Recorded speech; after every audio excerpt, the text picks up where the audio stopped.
I've spent a decade taking a bite out of conspiracy theories, unraveling urban legends, and grappling with worldwide top secret issues. I've even racked up some of their awards.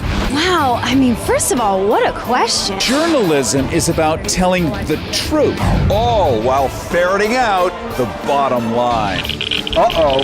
I'm a Harrison Hellraiser. My mission is to inform viewers Who want to get to the truth within the unknown. on all topics, controversial, bizarre, and taboo. You've taught generations how to view the world in a positive way. Yes, I have. I know that, and your humility is the part that's really exciting. Interviewing movers and shakers, agitators and muckrakers, That doesn't answer my question. That is all I'm answering. With me as your guide.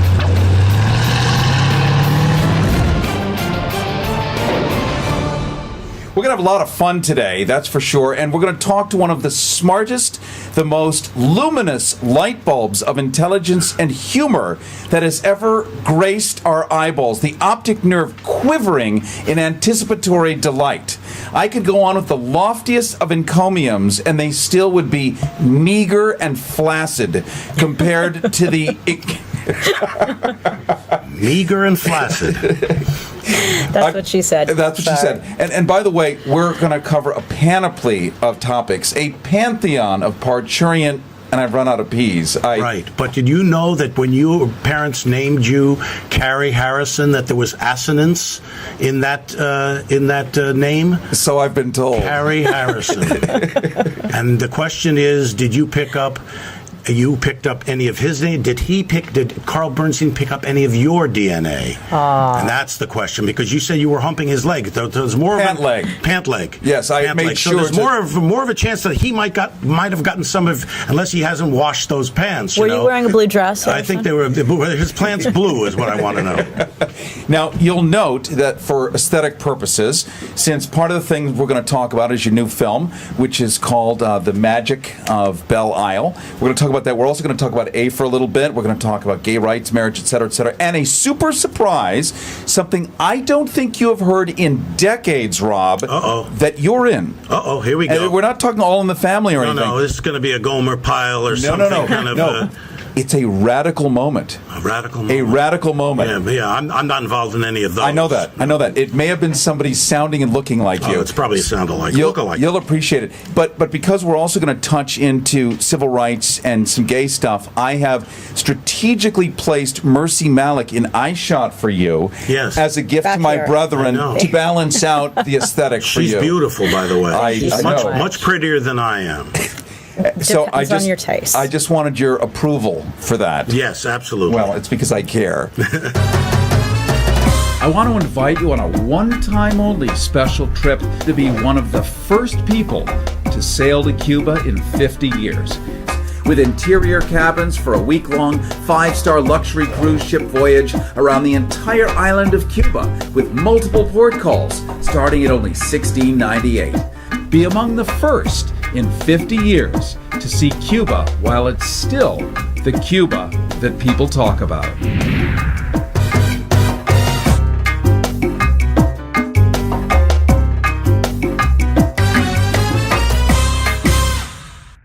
We're talking to Rob Reiner, director and screenwriter, nominated for Oscars, another 13 wins, 20 nominations. Certainly no layabout, no laggard. No, I try to do my family proud. I try to bring home, well, not bacon because I'm Jewish, but other good things to eat.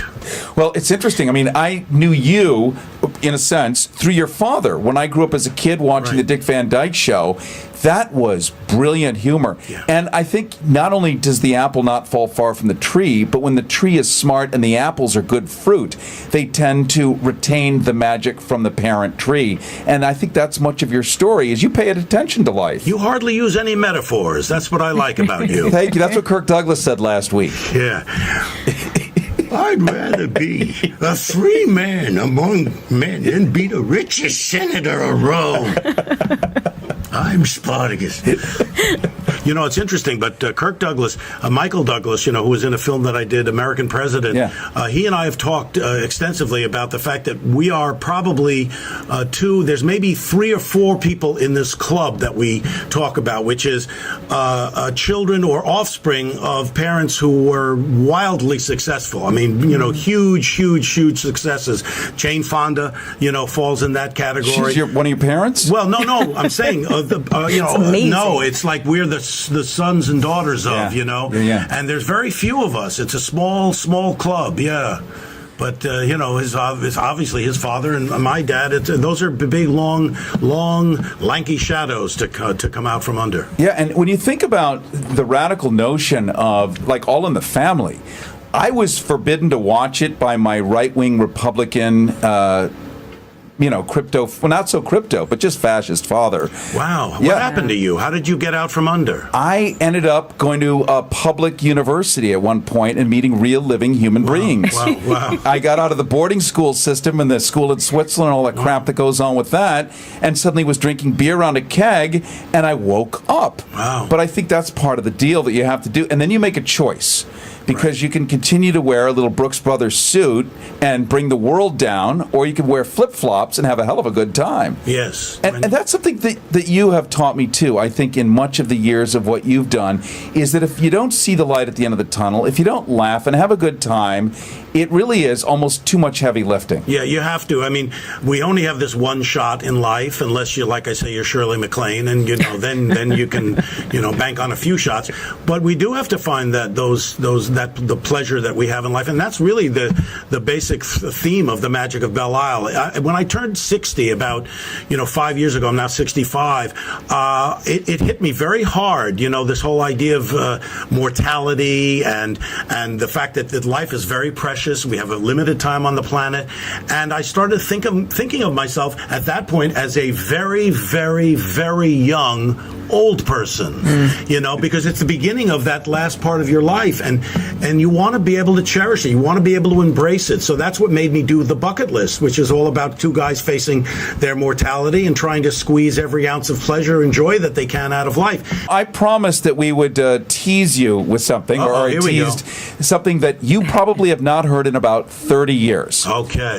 And so we found this in the vault. It was a reel-to-reel tape with dust on it. Yes. That happened in 1974. Okay. And I'm just going to have to kind of spoil it here. We'll go to the phones in just a minute, by the way. Everybody on hold. Hold on a second. We are talking to Rob Reiner live. Here's what happened. It was flown in by airplane back then. There was no FedEx.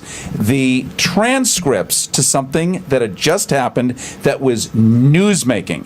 And I referenced Carl Bernstein, who I humped the pant leg of last night. I know what this is. When we got honored. Yeah. And so we found audio of you and Mama Cass Elliott Oh my God. reading the Nixon transcripts that were not yet publicly available. Right. These had been leaked. We were you were the only ones, and this was the first time any of the residents of Earth would hear this. Right. I remember doing this.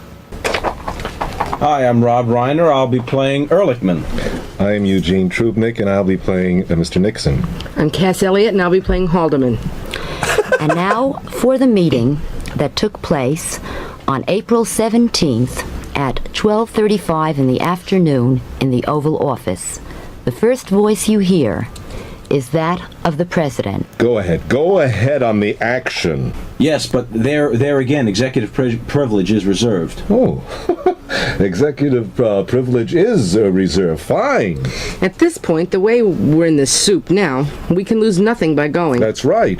I think we may gain. That's right. I couldn't agree more. So if you can prepare me with at least that much, I'll agree. That I can say that today.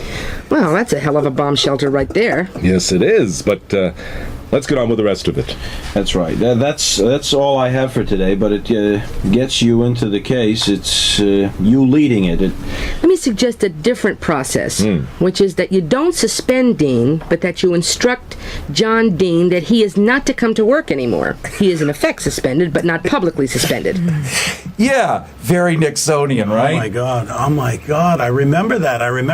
And there's also been some tapes released where Nixon talks about having seen an episode of All in the Family, and he basically trashes me because I apparently, and it was an episode that dealt with homosexuality.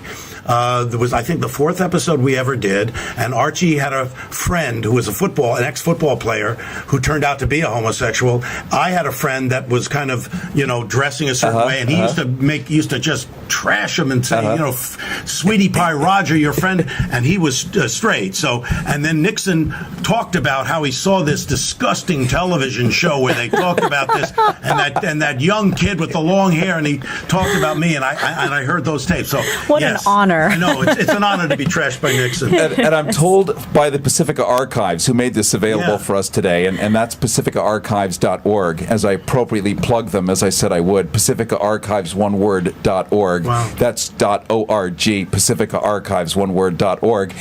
When they, pacificaarchives.org, made that available today, one word.